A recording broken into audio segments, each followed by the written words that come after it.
Hey guys and gals, it's Andrew and welcome back to Engines of Pere Marquette, and in this episode, I'm going to talk about the Atlantics and the Pacifics. I've included both of these together since their history connects with one another, and there's not much to say about the Atlantics. Well, for me personally. I've also changed my mind on the order I want to do the episodes in, but I'll explain more in the outro. But without further ado, let's get started.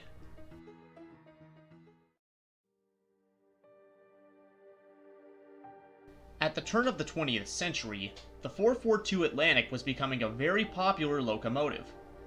The trailing bogie allowed for builders to fit a larger and wider firebox entirely behind the driving wheels. This resulted in a heating surface and grade area that you couldn't get on 440 American types and 460 10-wheeler types, for example, because their fireboxes sat behind the driving wheels, thus limiting size. As for the Pere Marquette, they had a total of 22 Atlantics. The numbering of these locomotives, according to Thomas Dixon Jr.'s Pere Marquette Power, is a bit slapdash regarding years, but not as confusing as the 10-wheeler numbering. Like the LNER Claude Hamilton numbering, it looks like it's reversed from batch to batch. All of the PM Atlantics were built by Brooks from 1901 to 1905 in 4 distinct batches and in 2 classes. Their numbering scheme picked up from where the PM's first 103 consolidation types left off, and skipping 376. The first 5 Atlantics were 5 Class A5s numbered 395 to 399 and delivered in February 1901. They were then followed by 3 Class A4s in November of that same year, those being numbered 392 to 394. Then came 10 more A4s, numbered 382 Why did you say that name? to 391 in 1904, and finally, the rest were 5 more A4s delivered in 1905 and numbered 377 to 381. This batch was originally given the designation A3, but was redesignated A4 shortly after being built. Hopefully this reverse numbering scheme saying now makes sense as to what I mean. To my assumption, the A in the designation stood for Atlantic type. Similar to the 28 purchased 10-wheelers, the 22 PM Atlantics were used primarily on passenger trains, were eventually bumped from service by the Pacifics later on, and lasted until the Great Depression. The weight of the Atlantics ranged from 120 tons on the older A5s and first A4s, to 132.5 tons on the younger 1905 A4s. The 1904 and 1905 A4s had a tractive effort of 24,105 pounds, while the older A5s and 1901 A4s had 20.5 thousand and 22.9 thousand pounds of tractive effort respectively. The 1905 A4s engines 377 to 381 had tenders with a fuel capacity of 10 tons of coal and 5,000 gallons of water, while the rest of the Atlantic's tenders carried 14 tons of coal and 4,500 gallons of water, just like the T-Class 10-wheelers. The A5s had 18 by 26 inch cylinders, while the rest had 19 by 26 inch ones. Engines 392 to 399 had 200 psi boilers and a heating surface of 2,052 square feet, while the rest initially had 210 psi ones, but later had it reduced to 200 psi from 1906 to 1912. Locomotives 382 to 391's total heating surface was 2,040 square feet, and 377 to 381 had 1,977 square feet of heating surface. All of the Atlantics had an overall length of 60 feet, though it varied by a few inches. The same thing could also be said for the 51-foot wheelbase they all possessed. To finish up the specifications segment, all of the Atlantics had 72-inch or 6-foot diameter driving wheels, a grade area of 41.5 square feet, piston valves, and Stevenson valve gear. The Atlantics were so strong enough that they could outperform some of the 10-wheelers in tractive effort. Only the Class TC and TA 10-wheelers could outperform any of the Atlantics in this category. But the Atlantics, thanks to their larger diameter driving wheels, would have had no problem reaching a higher top speed than any of the 10-wheelers, whose drivers only got as big as 69 inches compared to 72 inches on the Atlantics. The A5s were rated for 4,456 tons on level track and 1,300 tons on 1.5% grades, exceeding all of the 440s and some of the 10-wheelers, except for those with low-diameter driving wheels. The 1904 A4s were rated for 5,230 tons and 1,530 tons on level track and 0.5% grades, respectively. Their heating surface was the lowest among contemporary Atlantics, and their grade area was among some of the smallest for the type in the continent. In terms of their appearances, the Atlantics were typical of their time, featuring shotgun stacks, inclined cylinders, and high-mounted headlights, though some of them did have centered ones. It's also worth mentioning that the locomotives in the 1904 batch had solid trailing wheels, while the rest had spoked ones. The Atlantics were used to pull passenger trains between cities like Detroit, Grand Rapids, and Buffalo, later Chicago. At the peak of their careers, they were the pride of the Pere Marquette fast passenger trains until 1910.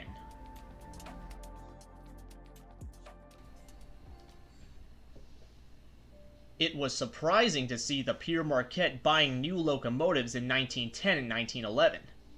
From 1908 to 1912, the railroad was in poor financial shape and its overall health was declining by the end of 1912. Their physical plant was in terrible condition thanks to poor maintenance and operating capital. But that didn't stop the Pere Marquette from upgrading its fleet and motive power when in 1910 they ordered 5 of what would become their first specific types from Alco Schenectady shops. They were given the designation P2 and numbered 701 through 705. Regarding technical specifications, I assume the P would have meant Pacific. The P2s had 77-inch diameter driving wheels, a grade area of 43.9 square feet, 22 by 26-inch cylinders, 200 psi boilers, piston valves, a combined heating surface of 3,473 square feet, and newer Walschaerts valve gear. They were 72 feet long, weighed 180 tons total, and had a tractive effort of 27,800 pounds. They were also the first Pere Marquette locomotives to use Walschaerts valve gear. With these specifications, the P2s were capable of hauling longer passenger trains at faster speeds than the Atlantics, as well as saving time and operating costs over the Atlantics for the struggling railroad. As a result of the P2's superiority, the Pere Marquette had their Pacifics take over high-priority passenger trains and downgraded their Atlantics to lower priority assignments, with 4 of them being transferred to Saginaw. From 1910 to 1912, the A5s and the 1901 batch A4s had their spoked trailing wheels plated over and later replaced with solid ones.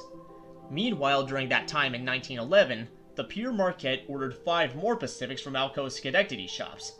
These were given the designation SP and numbered 706 to 710.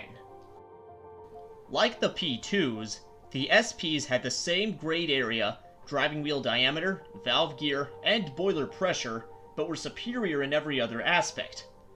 The SPs weighed 180.85 tons total, were 74 feet long overall, had a combined heating surface of nearly 3,600 square feet, 22 by 28-inch cylinders, and were fitted with Schmidt-type fire tube superheaters.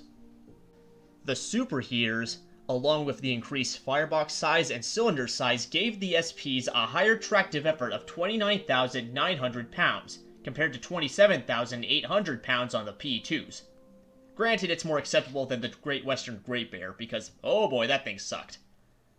These Pacifics, along with the first 5 SC consolidations, were the first Pere Marquette locomotives to be fitted with superheaters. Regarding technical specifications, I don't know what the S stood for. I'm suspecting it's for the Schmidt-type fire tube superheater they introduced to the PM, or maybe super, since they were superior to the P2s in every aspect. With these improvements over their older siblings, the SPs were now the new strongest locomotives on the Pere Marquette roster, moving the Class TA 10-wheelers to second place. They were also 22% more fuel efficient than the P2s. The SPs were assigned to the Grand Rapids, Chicago area where they displaced the last of the Atlantics operating there. Compared to other railroad Pacifics, the Pere Marquette P2s and SPs were about average in size and power. Then in April 1914, the Pere Marquette ordered 5 more Pacifics from Alco's Brooks plant. These locomotives, numbered 725 to 729, were known as SP2s and brought plenty of improvement over the SPs. The SP2s were 76 feet long, weighed 205 tons total, had 73-inch diameter driving wheels, a 56 square foot firebox, a total heating surface of 4,858 square feet, 190 psi boilers, and a tractive effort of 38,800 pounds. Their original tenders were also larger than the original tenders of engines 701 to 710. 14 tons of coal and 8,000 gallons of water compared to 14 tons and 7,000 gallons.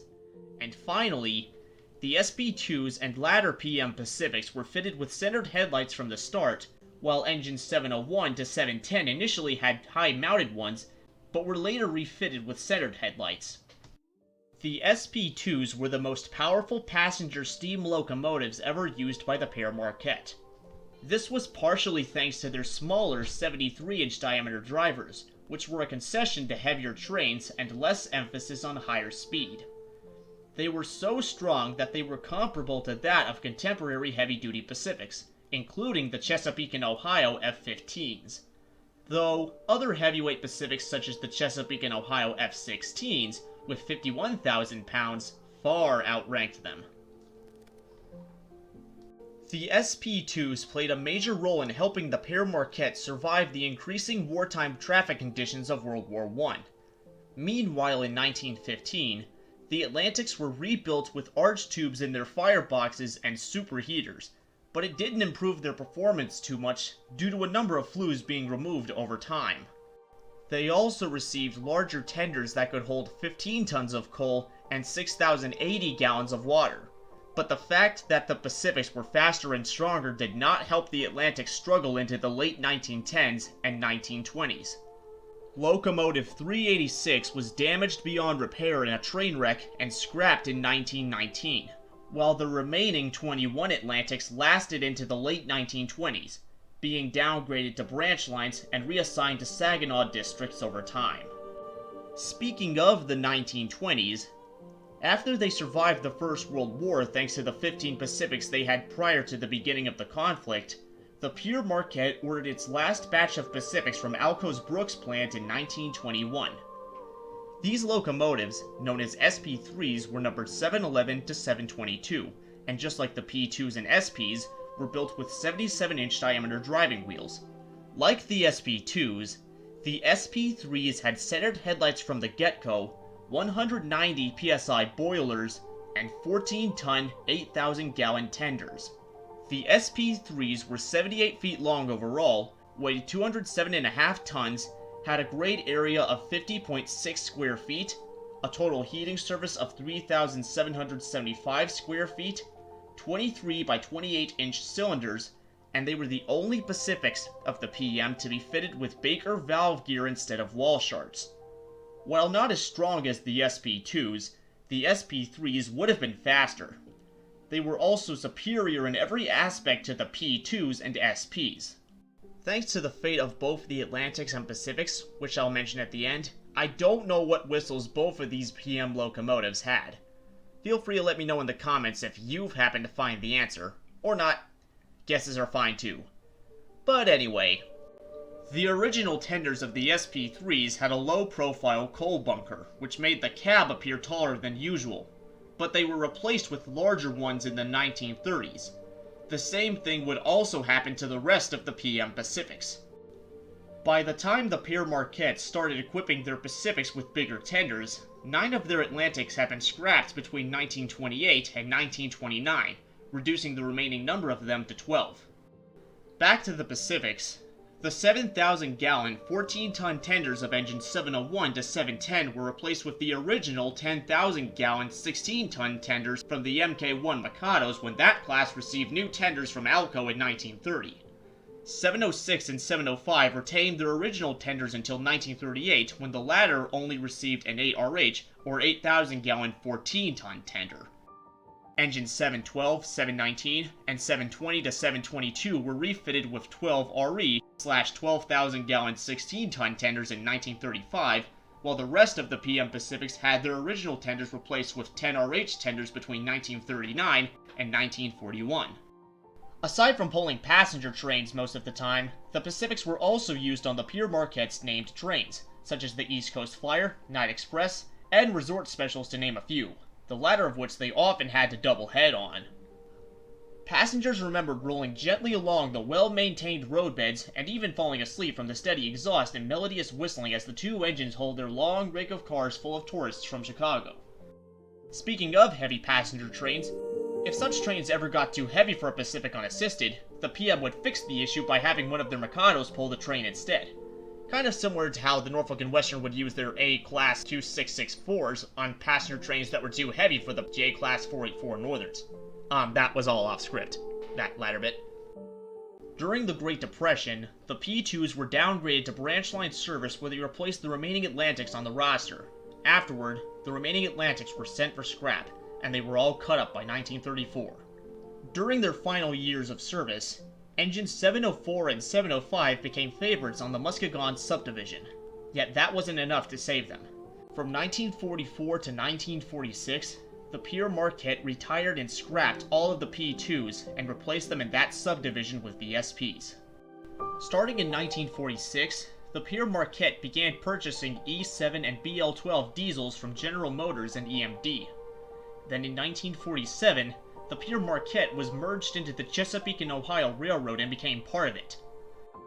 During that same year, from May to November, all of the SPs were retired in favor of the arriving BL12s, and all except number 707 were scrapped by the end of the year. 707 eventually followed her sisters to oblivion in 1948. Meanwhile, the SP2s were relettered and renumbered to 405 to 409 by the Chesapeake and Ohio, who also redesignated them as F12s. The SP3s were redesignated as F14s and renumbered to 410 through 421. But only 717 and 722 were ever relettered and given C&O numbers. This was because a stipulation in the merger agreement required that any equipment still not fully paid for had to retain its Pere Marquette livery, lettering, and road number. This also happened with a lot of other classes of PM locomotives, including the Berkshires. With the Pere Marquette's major passenger trains having become dieselized by December 1947, the remaining ex-Pere Marquette Pacifics continued their careers with the C&O on the railroad's old lines of the Chesapeake District. The SP2s, now C&O F12s, were used to pull local and hawking division trains down the Logan and Athens, as well as the old C&O main line in the Hinton division. All of them were eventually retired and ultimately scrapped by 1949, after having served with the C&O for just 2 years, compared to the longer 33 years they had with the PM. As for the SP3s, now C&O F14s, most of them were stored away after the arrival of the E7s in 1947. This was because the SP3s were too light for the Chesapeake District, and they were all cut up by May 1950, thus completely wiping out the last of the Pere Marquette's passenger steam locomotives from existence.